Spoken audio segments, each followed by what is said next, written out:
Привет, с вами Лорк, и у меня совершенно случайная идея в голове появилась рассказать вам о странных и интересных механиках, которых я знаю в Plants vs Zombies. А так как этих механик не так много, я решил к ним добавить интересные факты. Знаю, что о них есть много роликов, поэтому факты я постарался найти те, о которых практически или вообще никто не рассказывал, и они мне показались интересными. Ну и начнем давайте с интересных механик. Если загипнотизировать зомби, и возле него взорвется зомби со шкатулкой, то он подорвется. Это единственный способ взорвать загипнотизированного зомби. В мини-игре Зомботания зомби-горохострелы не попадают по паук-грибам и солнцегрибам. И это логично, но пока солнцегрибы не вырастают. Вот это уже выглядит странно. Видимо, хитбокс разработчикам было лень делать. Если зомби на тарзанке попытается украсть звездоплод, то у него вряд ли что-то выйдет, так как все выстрелы будут только в него лететь, тем самым получая огромный урон. Но вот с мракогрибом это почему-то не работает. Его украдут без особых проблем. При наезде на предпоследнюю клетку капультатачка ломает растение, которое там стояло. Но если поставить заново растение, когда она уже остановилась, оно почему-то не будет задавлено. Когда на этапе ночи все заставлено растениями, а как вы знаете на последней волне появляется Макила, то она будет спавниться там, где стоят растения, и тем самым их уничтожая. Если поставить двойной подсолнух в момент производства солнца, то производство отменится. Зомбони единственный зомби, который не получает дебафы на замедление, будто это ледяной гриб или даже масло.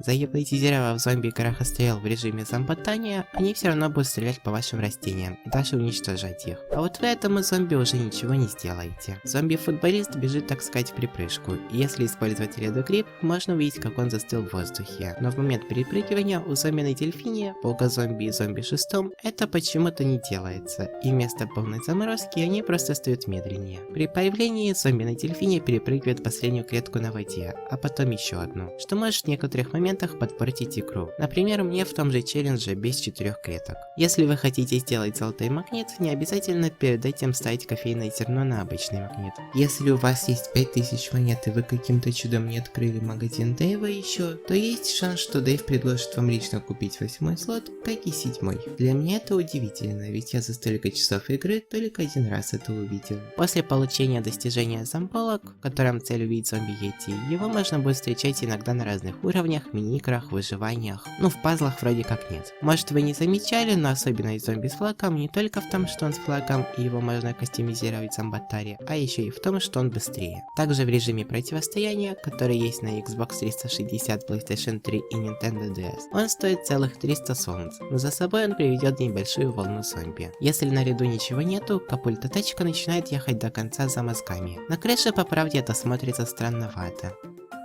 При замедлении зомби-гибриды стреляют все равно с той же скоростью. Даже когда шахтер под землей, то он все равно взорвется от мины или того же гриба судьбы. Хотя замедление от ледяного гриба, когда под землей, он не получает. В мини-игре увидеть звезды, на клетках, на которых нельзя ставить ничего кроме звездоплода, все же можно ставить еще и тыкву. Если каким-то чудом выйдет уничтожить взрывное растение, пока оно не взорвалось, наедет зомбони или ударит гаргантюа, то оно не уничтожится, а мгновенно взорвется. Выстрелы зомби-горохострелов почему-то не получают баф огня, когда пролетают сквозь пень. Хотя, как по мне, это было бы забавно и придавало бы сложность мини-игре. А вот это я вообще не понимаю.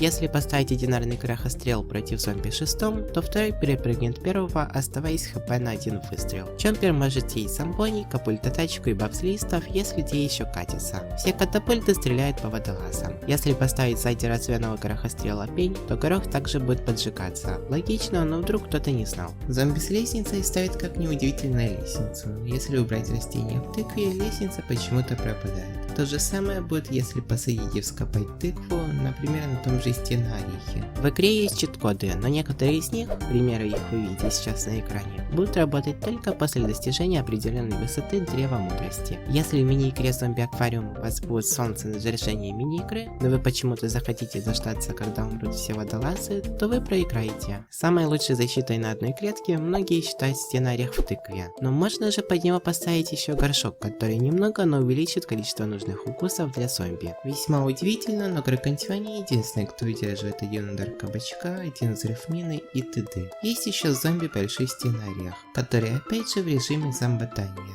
недоделанный какой-то мини-режим. Если зомби идут впритык друг к другу, то картофельная мина взорвет сколько угодно зомби. Говорю для тех, кто думает, что мина взрывает одного лишь зомби. Вдруг кто не знал, в игре есть Гига Гаргантюа. Отличается от обычного он тем, что у него красные глаза и встречается в выживании бесконечно. Если в финальном уровне на каких-то рядах используются газонокосилки и останется хотя бы одна газонокосилка, то на том ряду, где она есть, сам босс и будет спавнить зомби. Странно, но после взрыва мрака гриба остается след. Зато кидание машин зомбоссом, да и само нахождение его на ней не оставило ни царапины. Что тоже странно, это то, что кактус может вытянуться для стрельбы в зомби на шарике. А вот чтобы стрелять в зомби на крыше, находясь под углом, почему-то не может. Что непонятно и странно для многих игроков, в том числе и мне, как шипы бьют головные уборы зомби. Вроде на механиках все. Хотя постойте, есть у меня еще одна странная механика, но не связанная с ПВЗ, а с этим роликом. Так вот, как только на нем наберется,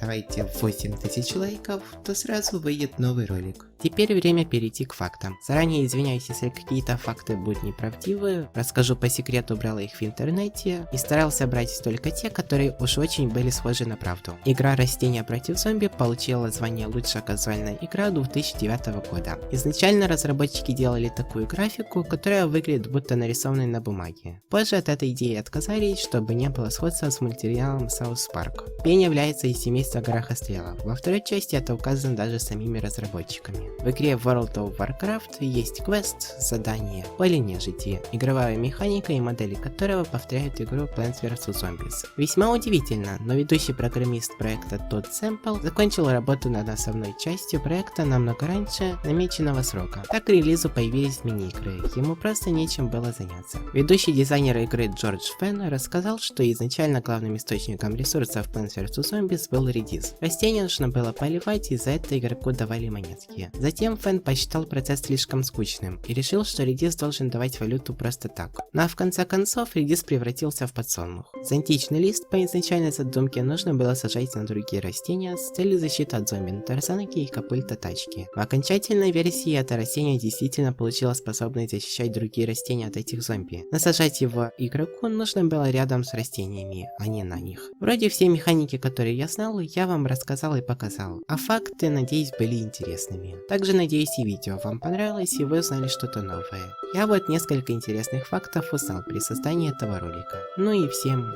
пока.